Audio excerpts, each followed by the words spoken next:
Albert Lassimbourgois, bonjour. Bonjour, bonjour. Deux questions. J'ai des questions pour vous. La première question, c'est la récente visite du ministre des Affaires extérieures du Rwanda, Olivier Nduhungirehe, à Goma, en compagnie de son homologue de la RDC, Madame Wagner, pour confirmer leur engagement sur ce qui avait été proposé par les services de renseignement des deux pays. Qu'est-ce que ça va changer? Est-ce que cette fois-ci, c'est la bonne ou c'est toujours la même histoire? C'est pas encore, c'est pas encore la réunion, en fait, pour confirmer. Mhm. Je crois que celle-là aura lieu à Luanda, parce que la dernière réunion, c'était un rendez-vous raté, puisque tout ce qu'ils s'étaient convenu et avaient convenu, donc ensemble, au dernier moment, n'a pas été signé. Et d'après les on dit, à l'époque, en tout cas, il y a quelques, quoi, 2, 3 semaines, la ministre congolaise aurait reçu l'ordre de son président de ne rien signer. Donc, par contre, la réunion qu'il y a eu à Goma, c'était en fait plutôt c'était pour mettre au point le système de vérification avec donc le mécanisme de vérification, plutôt comme son nom consacré. Et donc, dans laquelle il y a, je crois, si je me rappelle bien, 13 officiers angolais et deux ou trois par pays, donc pour le Congo et pour le Rwanda. Euh, En tout cas, donc la vaste majorité, c'est des Angolais, épaulés par des Congolais et des Rwandais. Donc, juste pour rappel au public, c'est qu'avant, quand c'était encore, je dirais, sous la direction de la East African Community, euh, le système de vérification, les Congolais l'ont saboté.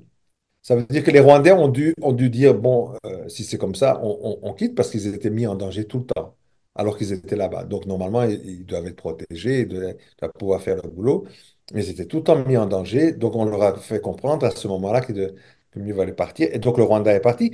Et donc, ce mécanisme ne valait rien.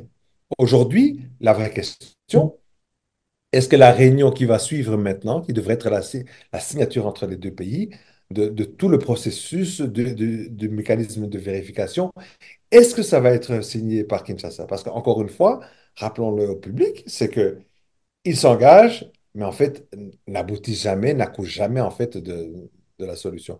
Donc, sans avoir une boule de cristal, l'impression de par le passé, tout ce qui s'est déjà passé, je n'ai pas plus d'espoir aujourd'hui qu'avant. Mhm. C'est mon point de vue. Ça, c'est mon point de vue. Attendons voir la prochaine rencontre du Rwanda et puis on reviendra dessus.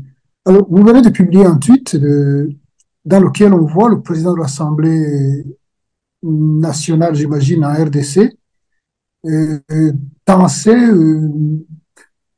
faire des reproches à ses collègues, Bon, c'est- mais ouais. également, aux acteurs de l'État congolais, la police, l'armée, les membres du gouvernement, sur le pillage des minerais du Congo par des Congolais eux-mêmes en association avec certaines compagnies extérieures, alors que traditionnellement on dit c'est le Rwanda qui pille le Congo. Qu'est-ce qui se passe?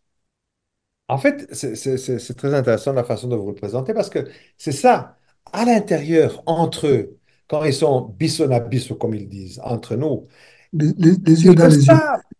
Et voilà, ils le savent. C'est eux qui exploitent les minerais.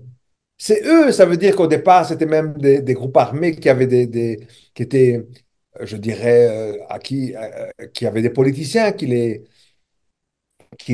en fait, qui les équipait pour qu'ils s'occupent de leurs mines. Et les politiciens, c'est Karim Minier, bon, ben, qui leur a donné ça. Donc, on sait que les vrais, je dirais, pilleurs de ressources du Congo, c'est les Congolais.